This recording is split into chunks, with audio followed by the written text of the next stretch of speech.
So let me show you how human nature works and why most people don't make any money in the stock market. Logically, I think most people uh, understand that usually the best strategy is to buy low and sell high. Unfortunately, most people can't do that. So let's take the chart of gold. That seems to be the big issue right now. At you can see here at oversold conditions. Here's the stochastics. These were almost invariably all good buying opportunities. So if you could do the opposite of what most everybody else was doing, your chances of making money were much better.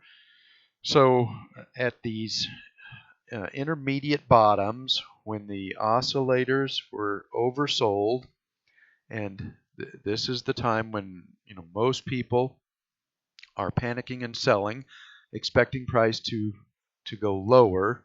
I hear that at every intermediate cycle bottom.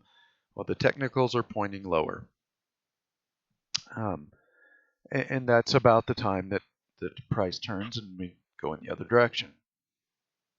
Uh, so this is what always happens at an intermediate cycle low. A bunch of subscribers cancel their subscription, uh, and then and they panic, they sell at the bottom, and then we get our turn uh, from the oversold conditions, and we get a rally, and then at the top of the rally, the exact opposite happens. Uh, at the top, um, that's usually the time when the oscillators are getting overbought, and it's usually a good time to sell. And so when I sell positions into these overbought conditions, subscribers, they are looking for price to go to the moon. People cancel their subscriptions, and then invariably they get caught as the intermediate cycle turns and moves back down, and we repeat the process. So gold is 15 weeks into its intermediate cycle. It's overbought on the oscillators. Logically, if you could look at this logically, you would have to think there's probably going to be a better time to get long gold rather than to continue pressing a cycle that is very mature. Uh, the the logical thing for people to do would be to wait until gold moves down into its next intermediate cycle low, and these oscillators move back down to the oversold conditions, and then that's the spot where you would want to buy. But that's not what most people are going to do. Most people, like I said, they get bullish at tops when the oscillators are overbought, and they get bearish at bottoms when the oscillators are oversold. So, that the same thing is going to happen that always happens. I'm going to sell. Actually, I already have.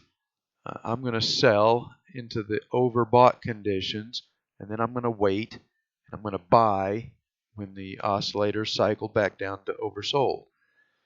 The vast majority of people are going to buy into the overbought conditions, and then they're going to sell when the oscillators uh, turn and move back down. They're going to do the exact opposite of what they should do. They're going to do the exact opposite of what they logically know they should do, but they're still going to do it because that's just the way human emotions work.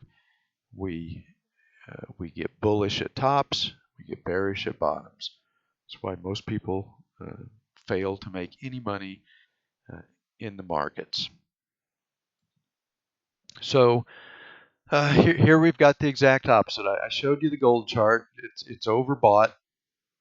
But people want to keep pressing the long side in the gold market. And here we have the Dow. It's almost 4 weeks into an intermediate decline. It's oversold on the oscillators, and yet, um, as usual, people don't want to buy into the oversold conditions. We're seeing that same sentiment. Uh, you know, prices, technical traders, or just traders in general, their emotions are telling them that price is going down, and so it prevents them from buying what would logically seem to be the correct thing to do: to buy when the oscillators are oversold, to sell when they're overbought. You can see on this chart, if you bought when the RSI was deeply oversold, it's pretty hard to not make money. Most of these turn out to be intermediate cycle lows. We are extremely oversold on the RSI oscillator. We're oversold on the stochastics. Um, Logically, you would think that that now is a good time to buy, but it's just not what happens. Most people can't think, or they just can't do the logical thing. Their emotions prevent them from doing it, and they just assume the price is going to continue lower indefinitely, instead of doing what history would suggest is the correct move, which would be to buy into oversold conditions and sell into overbought. So, instead, most people are going to want to continue pressing the gold trade, and most people are going to miss the long trade that I think is setting up in the stock market.